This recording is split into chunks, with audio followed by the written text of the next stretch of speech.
सारवचन राधा स्वामी वार्तिक हजूर स्वामी जी महाराज के वचनों का संग्रह है।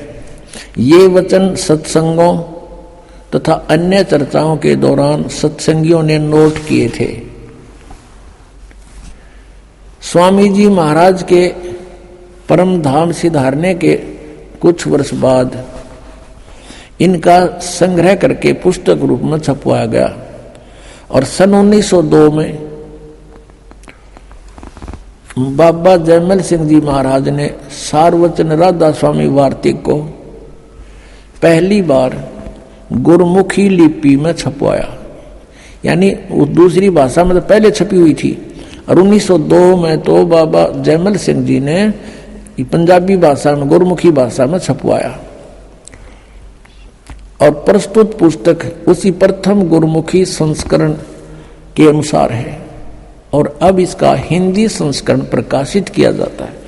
1902 से लेकर 2012 110 वर्ष हो गया जिनने ये अड़ंगा गोठत्या ने, और इसके बारे में वो समझ नहीं सके, इसमें कहना के चावल देखिएगा। स्वामी जी महाराज का शुभ नाम सेठ शिवदयाल सिंह जी था। आपने 25 अगस्त 1818 में आगरा शहर में जन्म लिया। आपके पिताजी का नाम सेठ दिलवाली सिंह जी तथा माता जी का नाम महामाया जी था। आपके पूर्वज पंजाब के रहने वाले थे तथा घर में गुरु ग्रंथ साहिब का पाठ किया जाता था। आपके माता पिता हाथरस के प्रसिद्ध संत तुलसी साहेब के भक्त थे।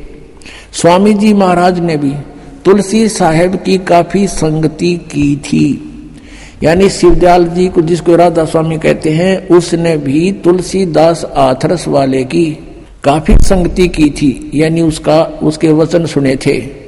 बचपन से ही स्वामी जी महाराज का रुझान अध्यात्म की ओर था। आपने एक कमरे में बैठकर 17 वर्ष सुरत शब्द योग का अभ्यास किया। 17 वर्ष तक एक कमरे में बैठकर, ये हठ योग किसी भी संत मत में नहीं है, ये मनमुखी आचरण है इन लोगों का। आगे देखो, ये पृष्ठ 5 पे आपने पढ़ा, 6 पे देखो। और सन 1861 में बसंत पंचमी के दिन खुले तौर पर आम सत्संग और सुरत शब्द योग का उपदेश शुरू किया। आगे देखो, अब यहाँ थोड़ा सा और देखना पड़ेगा। उसके बाद ये बाबा जयमल सिंह का जन्म हुआ 1939 में, ग्राम गुमान, जिला गुरदासपुर में हुआ और सन 1956 में नामदान प्राप्त किया। यहाँ ध्यान से देखियो, जयमल सिंह ने जहाँ व्यास में डेरा स्थापित किया उसकी कहानी। 1861 में तो उन्हें सत्संग शुरू किया, किसने? शिवदयाल जी ने। और 1856 में यानी 5 वर्ष पहले इसको नाम प्राप्त हो लिया, इसको जयमल सिंह जी को। और फिर 32 वर्ष तक इसने सेना में नौकरी की। सन 1889 में पेंशन प्राप्त करके रिटायर हुए और व्यास नदी के किनारे आकर रहने लगे। अब शिवदयाल जी की मृत्यु हुई सन 1878 में, 60 साल की उम्र में। 1818 प्लस में 60, 1878 में इनकी मृत्यु हुई। और जयमल सिंह जी 1889 में 11 वर्ष बाद अपना मनमुखी व्यास नदी पर चिमटा गाड़ दिया। व्यास आकर बाबा जी महाराज ने वहां सत्संग शुरू किया। वहां पर एक और बबूल का पेड़ उग गया। अब हम आगे चलते हैं। अपने आत्माओं, एक विचारणीय विषय है। सन 1878 में शिवदयाल जी की मृत्यु होगी। ये चले गए जिस जहां भी इन्होंने जाना था। और फिर 1889 में 11 वर्ष बाद जयमल सिंह जी वहां व्यास में डेरा स्थापित करते हैं। इससे सिद्ध है कि उनको आदेश नहीं था नाम आदि देने का, नहीं था तुरंत नौकरी त्याग शुरू कर देते कार्य को। जैसे इस दास पर रजा हुई हमारे गुरुदेव की। इस दास ने सन 1988 में दीक्षा प्राप्त की थी पूज्य गुरुदेव जी से और 1994 में दास को आदेश कर दिया कि तू उपदेश दिया कर। उसी दिन से उपदेश शुरू कर दिया था इस दास ने 1994 से। और 1995 में नौकरी त्याग दी थी जब बहुत ज्यादा वर्ग बढ़ गया था, लोड हो गया था, और उसके बाद से आज तक सेवा में है। और ये सन 1861 में तो सत्संकरण जोगा हुआ शिवदयाल जी, और 1856 में यू नाम ले रहा है जयमल सिंह जी, 5 साल पहले, यानी कच्चा नाम था फिर जब तक उनका कच्चा गुरु था, वो गुरु पद पर अधिकारी भी नहीं था, शिवदयाल जी का कोई गुरु नहीं था, और उससे गुरु बना रहे, उसको गुरु बनावे। पुण्यात्मा जैसे यहाँ पावर आती है अपने बिजली की, तो वो कनेक्शन पीछे थर्मल प्लांट तक होता है, और थर्मल प्लांट है नहीं किसी लकड़ का लठ गाड़ के कोई तार बांध रहा है, और उससे फिर हम आगे कनेक्शन लेते जा रहे हैं, तो क्या लाइट आएगी? 7 जन्म नहीं आ सकती। ऐसी स्थिति ये शिवदयाल जी वाले पंथ, राधा स्वामी पंथ की और इससे संबंधित पंथों की, जय गुरुदेव, और ये दन दन सतगुरु सच्चा सौदा वालों की यही स्थिति समझ लो। जब इनका कहीं इनका कोई गुरु ही नहीं था, और आगे इनको गुरु कब बना जयमल सिंह जी ने? सन 1856 में नाम ले लिया, 1861 में सत्संकरण जोगा हुआ, जब तक तो अधूरा ही था, अभ्यास में लग रहा था।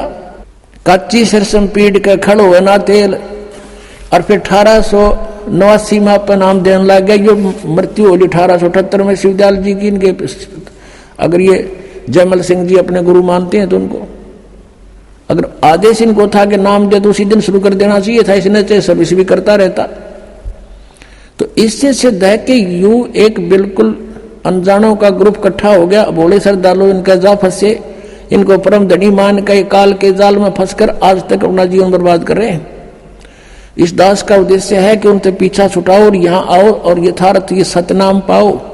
अब दिखाते हैं ये सतनाम किसने बताओ है, देखिएगा। ये पुस्तक वही है, सारवचन राधा स्वामी वार्तिक, राधा स्वामी दयाल की दया, राधा स्वामी साहेब खुलासा उपदेश हजूर स्वामी जी साहेब का। अब यहाँ ये वचन है इसके, शिवदयाल जी के अमृत वचन सुनना। सिर्फ काम इतना है, इंसान यानी मनुष्य अपनी सूरत यानी रूह को उसके खजाने और निकास यानी मुकाम सतनाम और राधा स्वामी में पहुंचावे। ये सतनाम को मुकाम माने स्थान, सतनाम यहाँ मुकाम कह रहे, सतनाम को आगे चलो, राधा स्वामी को भी स्थान बता रहे हैं। स्थान ये आपने पढ़ा 13 पृष्ठ पे, ये 14 में देखो, वहां पहुंचावे। अब यहां आइएगा। अब तीसरा, ये गीता कैसे वचन है कि 1 2 3, अब 1 2 पढ़ दिया आपने, तीसरा देखो। जितने आचार्य और महात्मा और अवतार और पैगंबर हुए हैं, हर एक मजहब में हुए हैं, वे सब अपने ध्यान के जोर से अंतर में तरफ मुकाम असली के चले, पर सब के सब दूर स्थान नहीं पहुंचे। कोई बिरले साध और प्रेमी मंजिल तीसरी तक पहुंचे। सिर्फ संत मंजिल 5वीं यानी सतनाम पर, 5वीं मंजिल सतनाम को स्थान बता रहे हैं। यहाँ पर भी ध्यान से सुनना पुण्यात्माओं। और कोई बिरले संत मंजिल 8वीं यानी राधा स्वामी, यहाँ राधा स्वामी स्थान और सतनाम भी स्थान इन्होंने स्पष्ट किया। अब देखो प्रश्न नंबर 15 पे और वचन नंबर 4। गीता कैसे वचन है इनके, ये अपने इनके हिसाब से। अब समझना चाहिए कि राधा स्वामी पद सबसे ऊंचा स्थान है, मुकाम है, और यही नाम कुल मालिक और सच्चे साहिब और सच्चे खुदा का है। और इस मुकाम से राधा स्वामी स्थान से नीचे, इस मुकाम से 2 स्थान नीचे और सतनाम का मुकाम है। सतनाम वहां इन्होंने स्थान सिद्ध कर रखा है। सतनाम का यानी स्थान का स्थान है, स्थान का स्थान है। इन गुआबाई देखना ये क्या बोल रहे हैं। और कि अभी सतनाम को आगे इन्होंने परिभाषित किया है, डिफाइन किया है, सतनाम के विषय में जानकारी दी है। इस सतनाम को, जिसको संतों ने सतलोक सतनाम, सचखंड सतनाम, सार शब्द सतनाम, सत्शब्द सतनाम और सतनाम सतनाम सतपुरुष सतनाम करके बयान किया है। वाह रे सतलोक के वासियों, ये राधा स्वामी पंथ बिल्कुल काल का जाल है। और ये शिवदयाल जी खुद भूत बने थे, तुम्हारा क्या होगा? अब दिखाऊंगा आपको वो भूत बने हुए हैं। और फिर भी ना माने तो भाई कति तुमने तो घनी पी रखी है काल की भांग। कबीर साहब कहते हैं, कबीर ये माया अटपटी सब गट आन अड़ी, और किस किस न समझाऊं या कुआ भांग पड़ी। अब ये है शिवजाल जी, इनके परम धनी, जिसने राधा स्वामी कहे हैं। वैसे तो ये बात हो रही है, फिर भी इन्हीं के आधार से हम कुछ दिन चलेंगे तो आपको समझा सकते हैं। इस परम धनी के विचार हैं ये कि इसका सतनाम समझ में नहीं आ रहा। सतनाम ये क्या चीज है, को स्थान है, और फिर ये नाम दे है 5, ओंकार रंकार ज्योति निरंजन सतनाम, उसमें नाम भी है जाप सतनाम और सोहम और सतनाम। कहीं की ईंट कहीं का रोड़ा, हरियो राधा स्वामी कुणबा जोड़ा, ये इन्होंने कर रखा है काम। अब इधर तो सतनाम को क्या बताते हैं, स्थान है, फिर सतनाम, यही सतनाम सतलोक है, सचखंड है, सतनाम भी है, सतपुरुष भी है, सार नाम भी है, सार शब्द भी यही है। अरे वाह रे वाह देवताओं। अब जैसे किसी ने सपने में कार देखी नहीं, पेट्रोल देखा नहीं, सड़क शहर देखा नहीं, जंगली व्यक्ति कहीं 200-300 किलोमीटर शहर से दूर किसी से सुन लिया, कभी कोई भूल भटक कर शहरी व्यक्ति वहां चला गया और उसने कुछ मौखिक ज्ञान सुन लिया उनसे, और फिर वो बताता है अपने वहां जाकर के मैं शहर में सैर सपाटा करके आता हूँ, कार में बैठकर चलता हूँ, पेट्रोल से चलती है, सड़क पर चलती है। तो कोई उसे पूछे भी कार और पेट्रोल शहर ड्राइवर कैसे होते हैं, वो फिर डिफाइन करे, ऐसे ही डिफाइन करेगा जिसने देखा नहीं कुछ भी, कि पेट्रोल भी कार को ही कहते हैं, ड्राइवर भी कार को ही कहते हैं, सड़क भी कार को ही कहते हैं, और शहर भी कार को ही कहते हैं। तो ये है परिभाषा इनकी सतनाम की, शिवजाल जी की है ये। तो अब आगे दिखाते हैं आपको। श्री जयमल सिंह जी सीधे सस माने जाते हैं, जैसे ये मानते हैं शिवजाल जी से उपदेश मिला और उसने राधा स्वामी व्यास में अपने डेरे की स्थापना कर दी। वही 5 नाम। उनका उत्तराधिकारी हुआ श्री सावण सिंह जी। अब वो शिवजाल वाला ही कुएं का पानी जयमल सिंह में था, जयमल सिंह जी में तो वही जल वही विचार सावण सिंह जी में आए, और सावण सिंह जी के शिष्य बने श्री बिलोचिस्तानी सामस्ताना श्री खेमामल सिंह, श्री खेमामल जी, जिन्होंने सच्चा सौदा सिरसा में ये डेरे की स्थापना अलग से कर दी, क्योंकि इनको आदेश नहीं दिया सावण सिंह जी ने नाम देने का। उसमें ये 2 अधिकारी बन गए, एक तो कृपाल सिंह और एक ये श्री खेमामल सिंह जी। इन दोनों में आपस में ठनगी, और सावन सिंह जी ने जगत सिंह जी को, एक सरदार जी को उत्तराधिकारी बना दिए, दोनों बाईपास कर दिए। तो इन्होंने एक ने तो यहाँ बना लिया करके सच्चा सौदा सिरसा में खेमामल सिंह जी ने, और दूसरे ने कृपाल सिंह ने जी ने दिल्ली में चिमटा गाड़ दिया अपना मनमुखी। और कृपाल सिंह जी से फिर एक ठाकुर सिंह जी बागी हो गया, क्योंकि उसने राजेंद्र सिंह को दे दी गद्दी, ऊंचा हुआ था ठाकुर सिंह, उसने नारा चिमटा गाड़ दिया, अलग से शुरुआत कर दी। आगरा से ही पंथ निकला है जय गुरुदेव पंथ मथुरा में।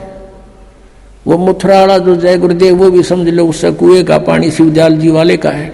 और वही 5 नाम वो देते हैं काल के 5। तुलसीदास हाथरस वाले कहते हैं 5 नाम काल के जानो, ये 5 काल के जाप है। उनकी घटरामायण में दिखाएंगे आपको। अब आपको दिखाते हैं इनका सतनाम में ना समझ मारा, फिर सावन सिंह जी ने सतनाम को कैसे डिफाइन किया ये दिखाते हैं। ये देखिएगा संत मत प्रकाश भाग 3। ये है श्री सावन सिंह जी महाराज, ये है इसके लेखक, यानी इसके वचनों का संग्रह है ये श्री सावन सिंह जी का। ये है संत मत प्रकाश भाग 3। इसके प्रकाशक हैं जगदीश चंद्र सेठी, सेक्रेटरी राधा स्वामी सत्संग व्यास, डेरा बाबा जयमल सिंह। मुद्रक हैं गोपसंस पेपर लिमिटेड। संत मत प्रकाश भाग 3 और 102 पृष्ठ पे यहां देखो, सचखंड या सतनाम चौथा लोक है। सचखंड कहो या सतनाम, चौथा लोक है सतनाम, 106 पृष्ठ पे। वही सत्संगी कहता, हजूर जहां राम नाम का जस महिमा होता हो, कोई प्रसंग चल रहा है इनका, तो महाराज जी सावन सिंह जी कहते, कौन से राम का जिक्र कर रहा है तू? वही सत्संगी, क्या राम बहुत सारे हैं? महाराज जी कहते हैं सावन सिंह जी के 4 राम हैं। आपका इशारा कौन से राम की तरफ है? यहां देखो 107 पृष्ठ पे। सत्संगी कहता है, हजूर चारों राम को खोल कर बताइए। अब महाराज सावन सिंह जी लागे डिफाइन करन। एक राम दशरथ कर डोला, एक राम घट घट में बोला, एक राम का सकल पसारा, एक राम त्रिभुवन से न्यारा। पहला राम राजा दशरथ के बेटे, जो त्रेता युग में हुए और अवतार थे, आए और अपनी ड्यूटी अदा करके चले गए, लेकिन अब हमें न मिल सकते हैं, हमारा काम नहीं कर सकते। दूसरा राम मन है, जो घट घट में व्यापक है, और तीसरा राम ब्रह्म है, जो सारी त्रिलोकी को पैदा करता है, पालता और नाश करता है। चौथा राम सतनाम है। वाह रे देवताओं, चौथा राम सतनाम है। वहां तो सतनाम सचखंड था, सतनाम सतलोक, सारनाम सतशब्द सतपुरुष, और ये कहते हैं चौथा राम सतनाम, और ये असली राम है। ये गाट दिया चमटा ने। अब आप जी को दिखाते हैं, ये स्वयं स्वीकार करते हैं, सोए गुरु पूरा कहावे, जो 2 अक्षर का भेद बतावे। अब देखना, ये संत मत प्रकाश भाग 4 सावन सिंह जी कृत, हजूर महाराज सावन सिंह जी के सत्संगों का संग्रह, भाग 4 सत्संग व्यास। संत मत प्रकाश भाग महाराज सावन सिंह जी, प्रकाशक हैं सेवा सिंह, सेक्रेटरी राधा स्वामी सत्संग व्यास, डेरा बाबा जल सिंह, जिला अमृतसर। मुद्रक हैं Sartaj printing press, Tanda road, Joshi state, Jalandhar. अब इसके 261 पृष्ठ पर चलते हैं। 261 पृष्ठ पे ये वही संत मत प्रकाश भाग 4। इस पे एक वाणी है शिवदयाल जी की, उसको खोलने चले हैं, उसका अनुवाद करने चले हैं सावन सिंह जी।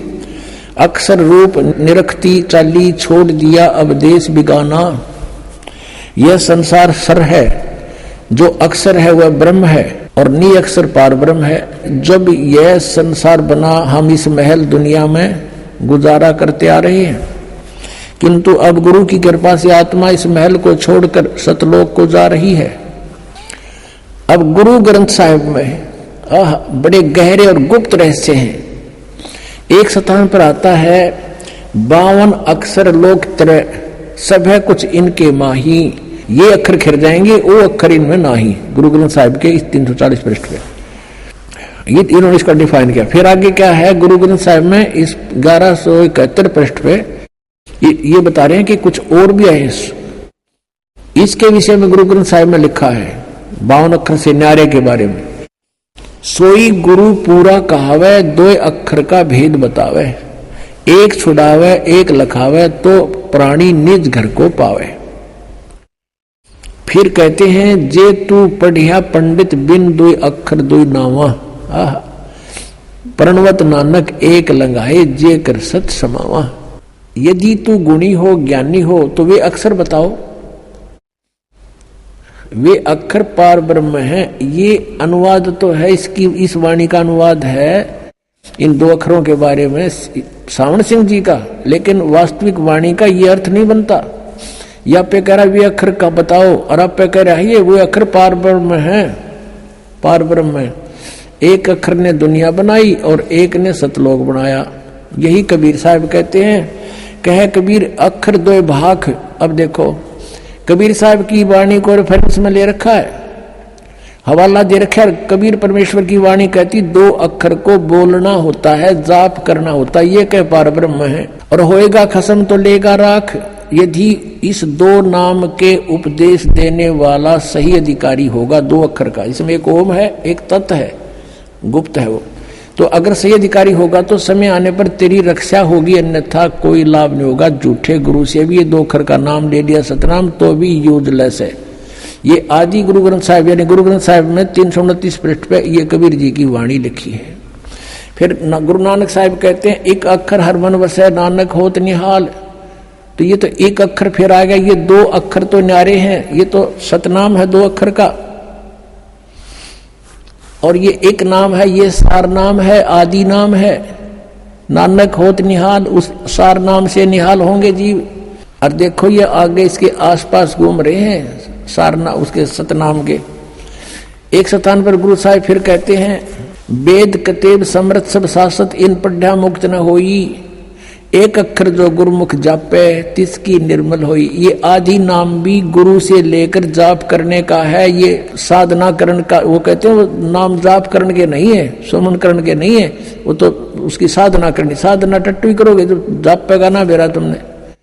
एक अक्षर जो गुरुमुख जापे, गुरु का गुरुमुखी होकर गुरु का शेष होकर जाप करे, तिसकी निर्मल सोई आदि गुरु ग्रंथ साहिब इस पृष्ठ पर लिखे हैं 747 पर। देखो अब सावण सिंह जी डिफाइन करते हैं संतों की वाणी को, वह अक्सर आपके अंदर है ये, और पार पर मजाक मिलेंगे, मेरे पास है भूत बने पास से मिल लेंगे। ये संत तो कह रहे हैं मुख से जाप करना है ये अक्षर दोनों, और एक भी सार नाम भी। यह धर्म हमारा धर्म नहीं, ये जात हमारी जात नहीं, ये देश हमारा देश नहीं, हमारा देश सचखंड है, हमारी जाति सतनाम। वारे महर्षियों सतलोक के वासी इवन जाति सतनाम, इनका सतनाम मना समझ हमारा, ये जाएंगे कहाँ। और फिर आगे क्या बता रहे हैं कि अंदर शब्द के दर्जे हैं ओम शब्द, सोहम शब्द और सत शब्द। ये सोहम शब्द परमात्मा कहते हैं, सोहम शब्द हम जग में लाए, किसी भी शास्त्र में सोहम शब्द नहीं है। अब पुण्यात्माओं, जिनका ज्ञान ही जीरो है, जिनकी छुरी ही बेसलेस है, निराधार है, तो उनका प्रैक्टिकल क्या होगा। इससे अंडरस्टूड है कि ये यूजलेस जाप हैं, 500 नाम काल के हैं।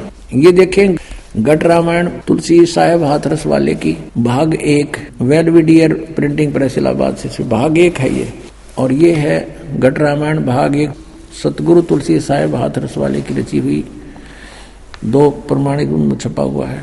अब इसके 27 पृष्ठ पर आप देखेंगे तुलसी साहेब जी के ही ज्ञान को आगे और अड़ंगा बनाकर शिवदयाल जी ने आगे समाज में पेश कर दिया।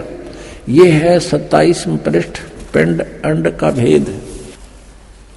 अंतर गुफा तहां चल जाऊं और जहां साहिब के दर्शन पाऊं, 500 नाम जीव जब भाखा, और 6वां नाम गुप्त कर रखा। ये 5 नाम पर गाटा जोड़े, 6ठा नाम तो ना बताए, no कहते गुप्त है वो। और 500 नाम काल के जानो तब दानी मन शंका आनो, निर्गुण निराकार निर्वाणी धर्मराय ये 5 बखानी। जीव नाम निज कहे विचारी, जान बूझ दानी झकमारी। अब जीव वचन, दानी सुनो विधि बात हमारी, हम चले जाऊं पुरुष दरबारी। सुरत नृत ले लोक सिधाऊं, आदि नाम ले काल गिराऊं, और सतनाम ले जीव उबारी, अस चल जाऊं पुरुष दरबारी। अब ये सतनाम और ये आदि नाम ये अलग है, ये 2 अक्षर का नाम है, एक इसमें ओम है, एक गुप्त है, दास बताओगा। ये सतनाम 2 अक्षर का है, और ये आदि नाम ये सार नाम है। इन तीनों का जाप करना है।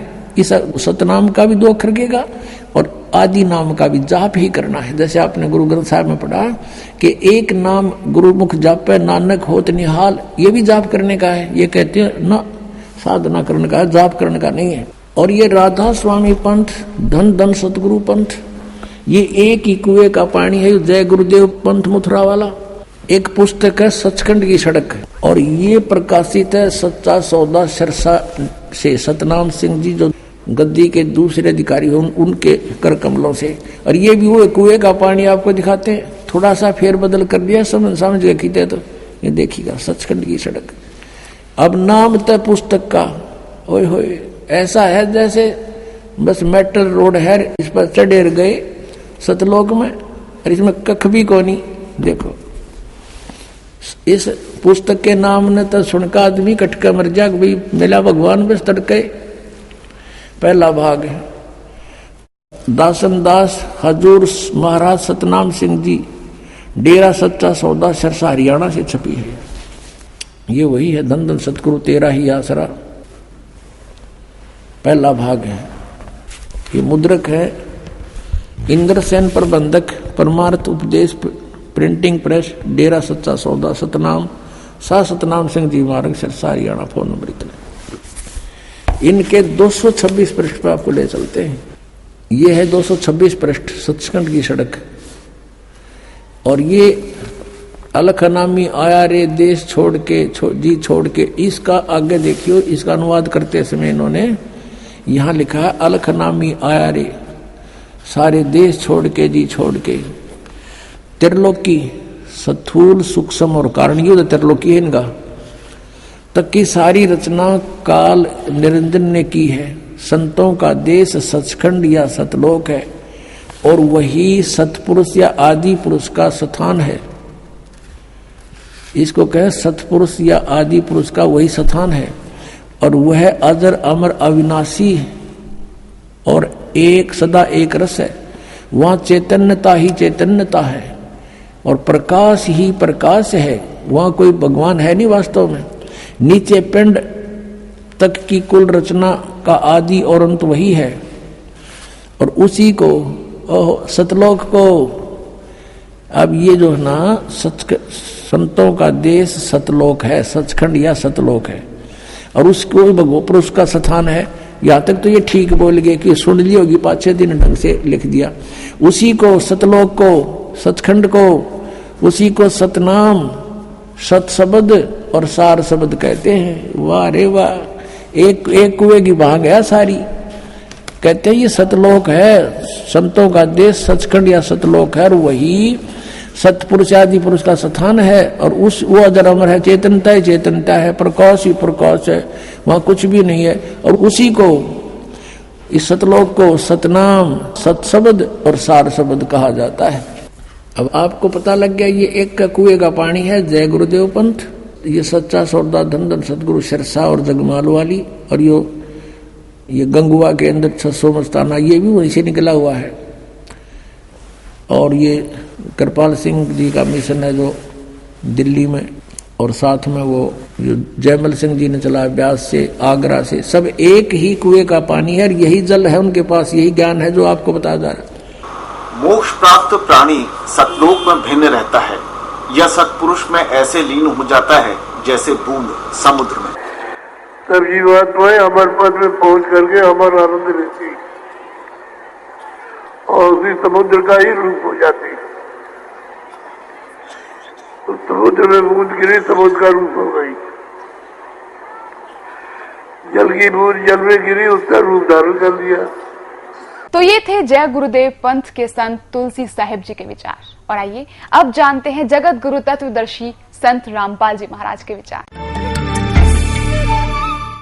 अब ये कहते हैं कि सतलोक में प्रकाश ही प्रकाश है, नूर ही नूर है, वह सतपुरुष नहीं है।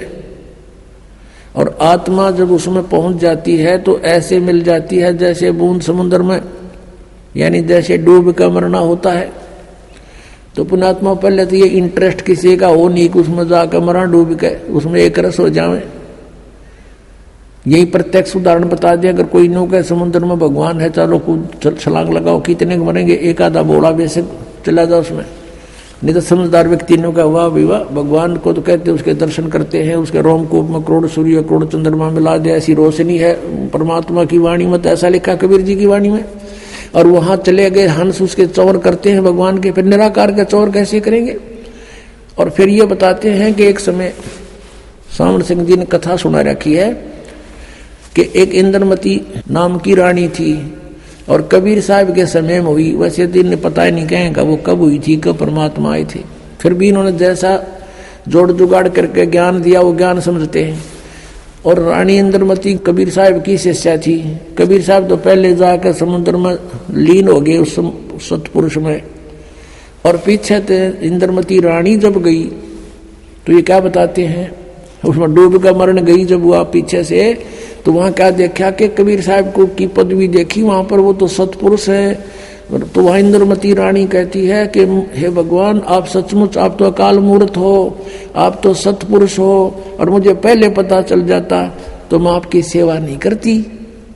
अब देखो इनकी अकल, इनके विधान अनुसार, राधा स्वामी वालों के विधान अनुसार, जय गुरुदेव वालों के विधान अनुसार, यदि ये माने कि वो पहले कबीर साहब लीन हो गए सतपुरुष में, उस नूर में, समुद्र में, और पीछे इंद्रमती उसमें समा गई, तो फिर बात कैसे करी उन्होंने वहां जाके? वो तो खत्म हो गया अस्तित्व, तो बूंद ने समुद्र में डाल के फिर बता उसका अस्तित्व बताओ दूसरा कैसे हो गया? फिर वहां कबीर साहब को देखा कैसे सतपुरुष रूप में? वास्तविकता ये है कि Kabir is God, Kabir is जो सुप्रीम गॉड, यह सतपुरुष है, अविनाशी गॉड। और ये वहां परमात्मा अपने करोड़ सूर्य मिला दे, करोड़ चंद्रमा से, रोमकूप की 100 ऐसा रूप है मालिक का। और वहां जाके इंद्रमती ने सचमुच देखा, परमात्मा आप तो सचमुच सतपुरुष ही थे, हमारी बुद्धि इतना काम नहीं कर रही थी, हम आपको पहचान लेते। वास्तविकता तो ये सच्ची है, लेकिन इनकी थ्योरी गलत है कि वो भी कबीर साहब पहले लीन हो गए, 5-6 इंद्रमती रानी लीन होगी, फिर वो बतलाओगे क्योंकि आपस में बातें कैसे करेंगे? लेकिन इनका अज्ञान और करोड़ों अनुयायी इन नकलियां के पीछे लाग रहे हैं, इनको परम धनी मान के, क्योंकि श्रद्धालुओं की श्रद्धा ये होती है गुरु जी जो बोलने वह सही है। इसका दुरुपयोग किया इन नकलियों ने, इनको बर्बाद कर डाला, बोली आत्माओं का जीवन नष्ट कर दिया। अब देखो सावन सिंह जी के वचन, संत मत भाग प्रकाश 4, इसके ही 264 पृष्ठ पे लिखा है, 264 पृष्ठ, संत मत भाग प्रकाश 4 है। एक सत्संगी ने सावन सिंह जी से पूछा, सावन सिंह जी कौन है? ये है सच्चा सौदा के खेमामल सिंह सामस्ताना बिलोचिस्तानी के गुरु जी, ये सावन सिंह जी। इससे प्रश्न किया सत्संगी ने, हजूर संतों की पदवी कहाँ तक है? महाराज जी सावन सिंह जी उत्तर देते, हमारे इतनी बुद्धि और अकल नहीं कि हम संतों की पदवी को समझ सके। फिर भी सुनो, रानी इंदुमती कबीर साहब के समय में हुई थी। पहले कबीर साहब मालिक में जाकर विलीन हुए, देखना, फिर रानी हुई। जब रानी ने सचखंड में जाकर कबीर साहब की पदवी देखी तो कहने लगी, महाराज यदि आप पहले ही बता देते कि मैं ही अकाल पुरुष हूं तो मैं भजन सुमन कर कर के व्यर्थ परेशान ना होती। कबीर साहब ने उत्तर दिया, तुमको उस समय विश्वास नहीं आना था। अब इसमें विवेचन करते हैं पुण्यात्माओं। इन राधा स्वामी पंथ के अज्ञानी संतों की तो सोच है, विचार है कि सतपुरुष वहां नहीं है, निराकार है और केवल नूर ही नूर है, प्रकाश ही प्रकाश है। और उनने अपने सिद्धांत अनुसार सच्चाई को अज्ञान बना करके कैसे पेश करना चाहा है, लेकिन फिर भी छुपी नहीं। कहते हैं चोर चुरावे तुमड़ी और गड्ढे पानी में, वो गड्ढे वो ऊपर आवे, न सच्चाई छनी ना। अब विचार करो इनके विधान अनुसार, ये कहते हैं पहले कबीर साहब जाकर मालिक में विलीन हो गए, बूंद गिर गई समुद्र में, खत्म हो गया अस्तित्व। और फिर कहते पीछे तो रानी जाके विलीन होगी उसी में, दोनों हो गए एक रस। फिर वो बातें किस टाइम की? कबीर साहब को देखा कैसे उसने? वहां कुछ अस्तित्व है नहीं तो देखा कैसे? सच्चाई तो यही है कि सचमुच कबीर साहब वहां परमात्मा स्वरूप सतपुरुष रूप में ये खुद ही मालिक हैं। जैसे स्वामी रामानंद जी ने कहा, दोहू ठोड़ है एक तू और भया एक से दो, और गरीबदास हम कारणे आए हो तुम मगदो। ये स्वयं भी कहते हैं कबीर परमेश्वर, हम ही अलखला है कुतुब गोस और पीर, गरीबदास खालक धनी हमारा नाम कबीर। ए स्वामी सृष्टा में और सृष्टि हमारे तीर, दास गरीब अधर बसूं। कबीर साहब कहते हैं अधर रहूं ऊपर और मेरा नाम कबीर। और ये अज्ञानी कह रहे हैं कि कबीर साहब पहले लीन हो गए, 5-6 इंद्रमती होगी, फिर बातें किस कैसे करी उन्होंने? अरे कुछ तो दिमाग पर जोर दो। चलो वो पहले वाले तो गए बाढ़ में, अब तो तुम तो बचो, शेष जो बचे फंस रहे हैं उनके नकलियों के पीछा छुटाओ और अपना कल्याण कराओ। ये बार बार समय नहीं मिलता। अब एक तो यहाँ प्रमाण दे रखे उन्होंने, और दिखाते हैं 189 पृष्ठ पे इसी के संत मत प्रकाश भाग 4 के 189 पृष्ठ पे देखो। अब सावन सिंह जी उत्तर दे रहे हैं, इसी तरह रानी इंदुमती थी, जब उसको कबीर साहब सचखंड ले गए तो उसने वहां जाकर देखा कि कबीर साहब ही सतपुरुष हैं। कहती है हाय हाय, अगर आप मुझे इतना बता देते कि मैं ही सत्पुरुष हूं तो क्या मैं आपकी सेवा नहीं करती? कहते हैं तुझे विश्वास नहीं आता, अब तू यहां आ गई है, तेरी मर्जी कह ले। अब ये सच्चाई है, ये तो वार्ता सही एज इट इज है। इंद्रमती और कबीर जी की उनके इंद्रमती वाली कथा में लिखी, ये तो सही है, ये तो उन्होंने ले ली सही कि कबीर इज गॉड, सचमुच।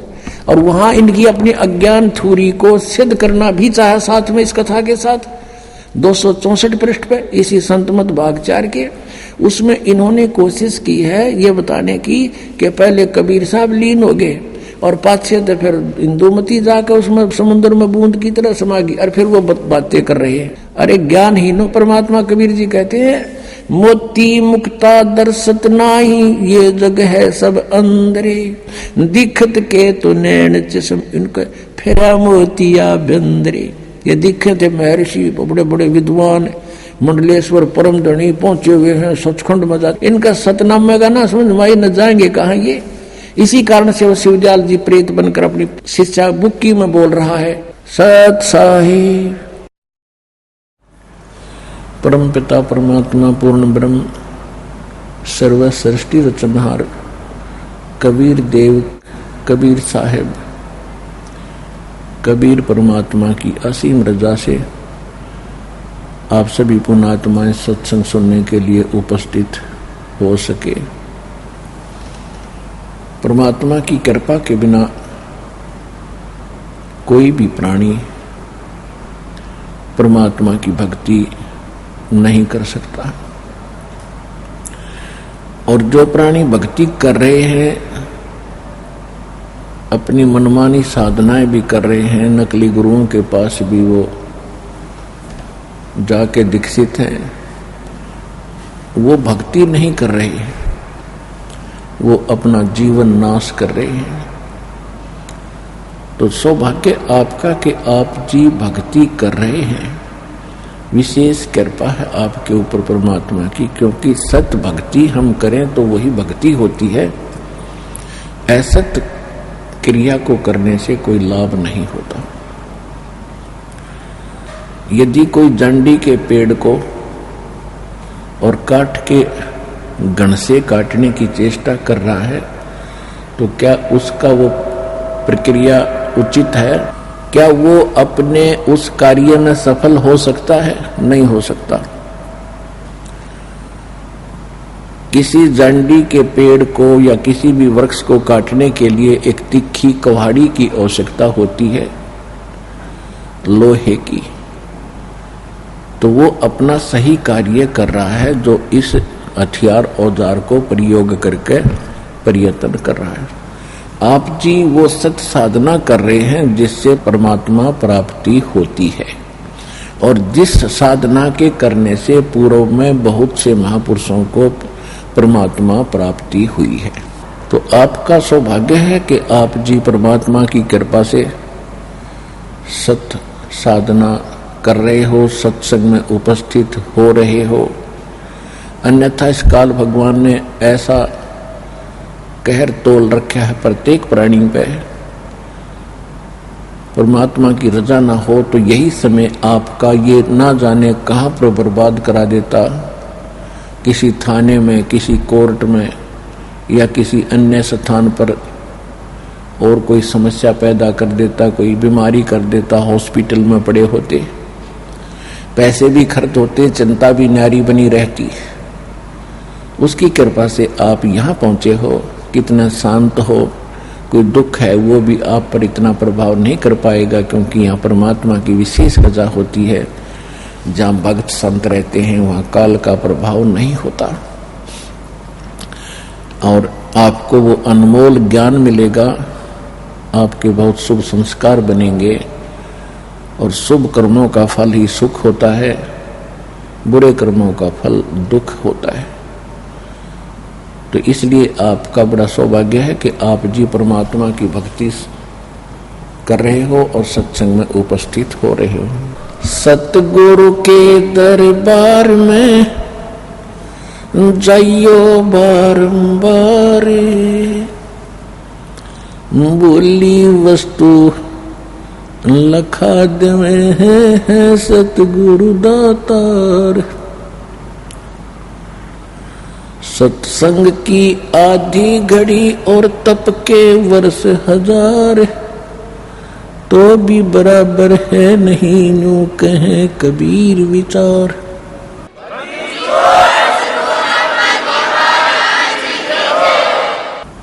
संत मिलन को चालियो तज माया अभिमान, जो जो कदम आगे रखे वो है यज्ञ समान।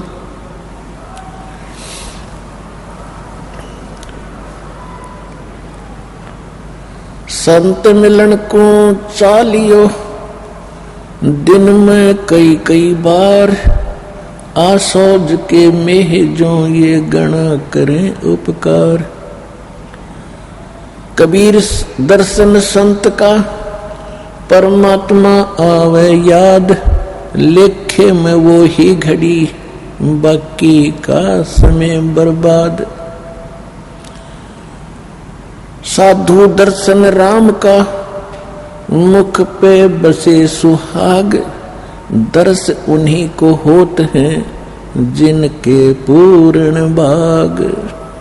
आप जी सभी पूर्ण भागी हैं, भले कोई दुख के कारण यहाँ पहुंचा है या कोई परमात्मा प्राप्ति के लिए ही यहाँ आए हैं। आप पूर्ण भागी प्राणी हो और परमात्मा के विशेष कृपा पात्र हो। तो सत्संग में आने से प्राणी को ज्ञान होता है कि मनुष्य शरीर किस लिए प्राप्त होता है, हमारा कर्तव्य क्या है, हम कर क्या रहे थे। हम सभी पहले अपनी जो साधनाएं कर रहे थे वो परंपरागत साधनाएं थी, उनको सही मानकर कर रहे थे।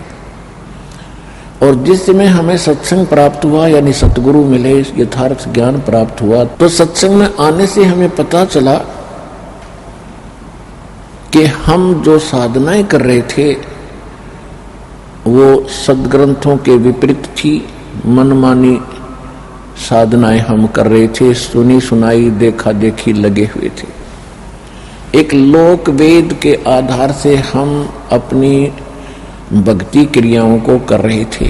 लोक वेद होता है अक्षेत्रीय ज्ञान, यानी सुनी सुनाया ज्ञान जो यथार्थ ना हो उसको लोक वेद कहते हैं। अब 600 वर्ष पहले परमात्मा इस कलयुग में स्वयं प्रकट हुए थे एक सतगुरु के रूप में। कबीर भगवान वो सारी सृष्टि के रचनहार सत्य पुरुष, अमर पुरुष, उन्होंने एक सिंपल मैन की, एक साधारण नागरिक की भी भूमिका की। परमात्मा ही हमें गाइड करते हैं, परमात्मा ही हमें हर प्रकार की यहाँ जीने की प्रक्रिया सही बताते हैं। परमात्मा ने, कबीर परमात्मा जी ने आकर के सबसे पहले हमें ये सिखाया कलयुग में कि यहाँ पर जो माया जोड़ने की, कोठी बंगले बनाने की जो आपके अंदर एक गलत प्रेरणा है या व्यर्थ है, इस पृथ्वी लोक पर इसकी कतई आवश्यकता नहीं है। ये महामूर्खों का कार्य है। और जब तक हमें सत्संग नहीं मिलता तो हम उसी को सबसे उत्तम मान रहे होते हैं। और जो हम यहाँ पद प्राप्त करने की चेष्टा करते हैं, कोई मंत्री, मुख्यमंत्री, प्रधानमंत्री बनने की हम चेष्टा करते हैं, तो ये भी एक अज्ञानता का प्रतीक बताया है। कौन सी अज्ञानता का? जो अध्यात्म ज्ञान के विपरीत है। हमेशा जगत और भक्त का आपस में मतभेद और विरोध इसी बात पर रहा है कि जो सत्संग भक्त होते हैं उनका विधान आध्यात्मिक तरीके से और धर्म नीति होती है, और जगत की जो आधार है वो राजनीति होती है, और जगत का व्यवहार उनका परम कर्तव्य मान बैठे होते हैं, वो उसी का निर्वाह करते हैं। तो सत्संग में आने से पता चलता है कि मनुष्य जीवन परमात्मा ने केवल भक्ति के लिए दिया है, मोक्ष प्राप्ति के लिए। इसके अतिरिक्त हम जो भी क्रियाएं कर रहे हैं, संतानों उत्पत्ति, पेट के लिए एक दूसरे की छीना झपटी, रिश्वतखोरी, मिलावट करके अपने कोठी बंगले बनाने की हम चेष्टा कर रहे हैं। तो ऐसी जिस भी पशु पक्षी की जैसी सामर्थ्य है वो भी ऐसा ही कर रहा है। अब संतान उत्पत्ति सब प्राणी करते हैं, उनकी पालन पोषण की चेष्टा और चिंता सभी को सेम है जैसी आप जी को है। और आपने देखा होगा कि बैया पक्षी होता है, बैया पक्षी कितना गजब का घोंसला बनाता है और कैसी उसको बुद्धि दी है, किस प्रकार वो सेटिंग करता है, कैसे अपने अंडों को रखने के लिए उसके अंदर छोटे छोटे घास के तिनके, ना उसके पास सुई है, ना धागा है, ना कोई इंस्ट्रूमेंट है, और कैसे बना लेता है अपने चौथ से। तो ये इस तरह की चतुरता करते हम यदि मनुष्य जीवन को भी ऐसे ही व्यर्थ करेंगे तो ये हमारी बुद्धिमत्ता नहीं है। इसके लिए हमने परमात्मा प्राप्ति करनी है इस मनुष्य जीवन से। और परमेश्वर ने आकर के एक साधारण नागरिक का भी एक रोल किया, भूमिका की, कि सभ्य समाज और सभ्य नागरिक कैसा होना चाहिए। अपने 10 नाखूनों की मजदूरी से अपना निर्वाह करे, किसी की चोरी, लूट, खसोट, जारी ये बकवाद करके यहाँ कोठी बंगले कति नहीं बनावे। ये पाप का मूल कारण है। यहाँ रहने के लिए हमने परमात्मा ने बताया है कि कबीर घर तो 3.5 हाथ भाई घना पौने 4, और कहाँ चढ़ावे मेड़िया तो लंबी भीत उसारे। के भोले प्राणी, कहाँ लंबी लंबी द्वारे मना करके तू प्रभु अपनी प्रभुता दिखा रहा है। ये समय मनुष्य जीवन का ऐसे बर्बाद करने का नहीं है। भक्ति करो, और मकान तो इतना ही काफी है। घर तो 3.5 हाथ घना तो पौने 4। प्रत्येक मनुष्य की अपनी देह, अपना शरीर, प्रत्येक मनुष्य का अपना शरीर अपने 3.5 हाथ का होता है। ये जो हाथ यहाँ से लेकर कोहनी तक है, इसको एक हाथ बोला है। ये मेजरमेंट के लिए है। प्रत्येक प्राणी का 3.5 हाथ का शरीर है। तो परमात्मा कहते हैं आपने चाहे 4 कमरों की कोठी बना ली और ऊपर नीचे 8 कमरे बना लिए, एक ही कमरे में एक कोने में एक चारपाई के ऊपर आपने विश्राम करना होता है, बाकी शेष आपका व्यर्थ है। तो क्या बताते हैं भाई, घर तो 3.5 हाथ और घना तो पौने 4। ज्यादा चाहता है तो 6 इंच और बढ़ा ले उसने 4 इंच। कहने का भाव ये है कि मिनिमम कम से कम ये मकान आदि के ऊपर आप समय व्यर्थ कम से कम व्यतीत करो, लगाओ, और ज्यादा समय परमात्मा की भक्ति में, परमात्मा की चर्चा सुनने में और अपने सतलोक जाने की हमेशा टेंशन बनी रहे। जो चिंताएं हमने यहाँ पाल रखी हैं ये व्यर्थ की हैं और ये स्वाभाविक हैं जब तक हम भगवान की शरण में नहीं आते। जिस समय हम परमात्मा की शरण में आ जाएंगे तो जो यहाँ की टेंशन है कुछ तो ज्ञानता मिट जाएगी और फिर भगवान की भक्ति होने से वो दुख जो प्रारब्ध का है वो अपने आप खत्म हो जाएगा। तो परमात्मा ने स्वयं आकर के एक झोंपड़ी में रहा करते थे, झोंपड़ी में, और सारी सृष्टि के रचने वाले एक शब्द से वो एक जबरदस्त महल बना सकते थे। एक वचन से दूसरा सेकंड नहीं लगना था उनको। तो ये महल तो भगवान वहां छोड़कर आए हैं जो सर्व सुख थे कबीर भगवान को सतलोक में। यहाँ तो हमें एक ऐसी भूमिका करके दिखाई है कि बच्चों, यदि तुमने भक्ति करनी है और तुम्हारी अकल ठिकाने आ गई है कि ये गंदा लोक है, ये काल का लोक है, यहाँ रोजाना हाहाकार मची है, कोई मर रहा है, कोई खप रहा है और एक का भी सांस का भरोसा नहीं, दूसरी सेकंड में के बिजली गिर जाए, चाहे प्रधानमंत्री चाहे राष्ट्रपति हो सारी पृथ्वी का। तो क्या जीवन है यहाँ पर? ये क्या प्रभुता है आपकी, या भूल पड़गी। इस भूल को मिटाने के लिए परमात्मा ने स्वयं ही हमारे तरह एक जीवन जीकर दिखाया, ताकि हम कम से कम अपने भगवान का अनुसरण करके अपनी इन बकवादों को कम कर सकें जो हमने समाज से ग्रहण कर रखी है। यदि भक्त और जगत की जैसे ही क्रियाएं करता रहेगा, वही कर्म करता रहेगा, तो भगत नहीं है। एक विद्यार्थी है और एक बच्चा विद्यार्थी है, एक बच्चा पढ़ नहीं रहा, स्कूल नहीं जाता, वैसे ही बकवाद करता फिरता है। कभी गधों पर बैठकर घूम रहा है, कभी वृक्षों पर चढ़कर छलांग लगा रहा है, कभी कहीं भाग रहा है, कभी कहीं धक्के खा रहा है, या कोई शराब पी रहा है, कोई ताश खेल रहा है। तो यदि विद्यार्थी वो कर्म करेगा तो पढ़ेगा कैसे? विद्यार्थी का वो काम नहीं है, वो तो उसका काम है जिसने अपने कर्म फोड़ने हो। इसी प्रकार आप एक दीक्षित भगत होगे, आप विद्यार्थी होगे भगवान के पाने की उस यूनिवर्सिटी के, उस स्कूल के। आप जी ने वो क्रिया करनी पड़ेगी जो भगत की यानी विद्यार्थी की होती है, और अन्य समाज चाहे कुछ भी कर रहा है उस पे आपका ध्यान नहीं जाना चाहिए। कोई कोठी बनाता है, बनाने दे। कोई डीजे बजाता है, बजाने दे, फोड़न दे करण मुसन अपने। कोई शराब पीता है, चौधरी पाक के अंडे। आपके भगवान के ज्ञान के आधार से आपको आपके और उसके भविष्य की तुलना करनी चाहिए। क्या बताते हैं? 3 लोक का राज जीव को जय कोई दे, लाख बधाई क्या करे जय नहीं नाम तेने। यदि 3 लोक का भी कोई राजा बन जा, यदि वो भक्ति नहीं कर रहा है तो धिक्कार है उसके जीवन को।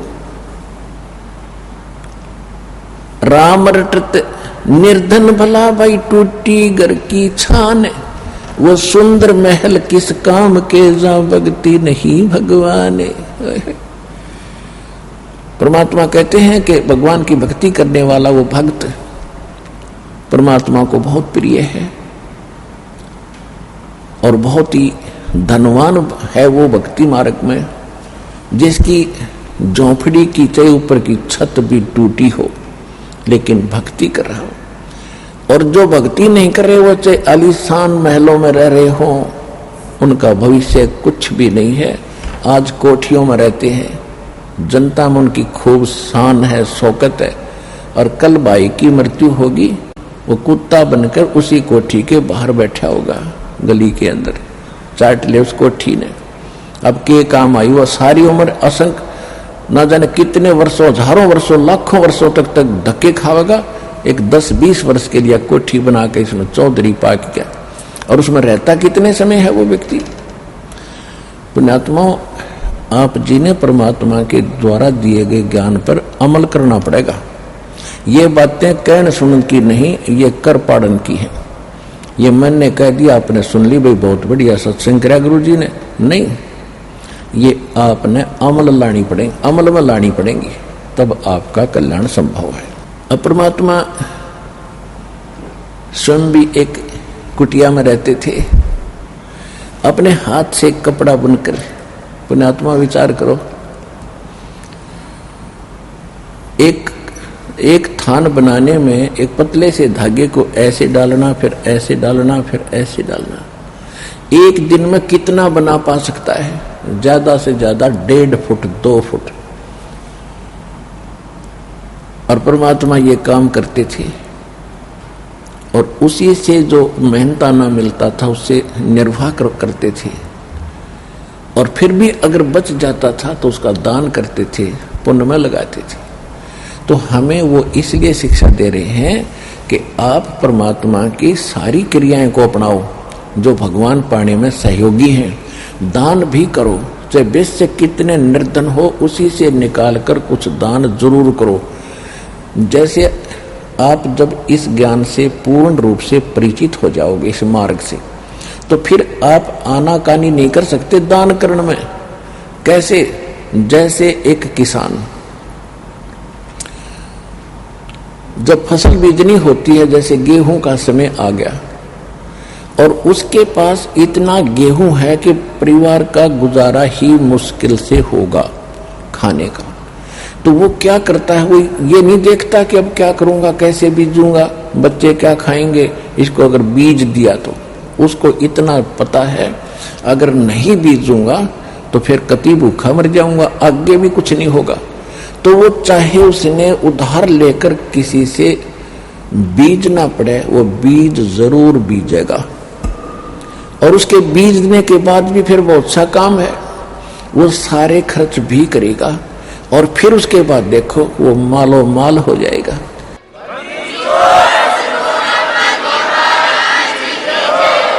इसी प्रकार आप जी ने ये बीज धर्म का बोना पड़ेगा।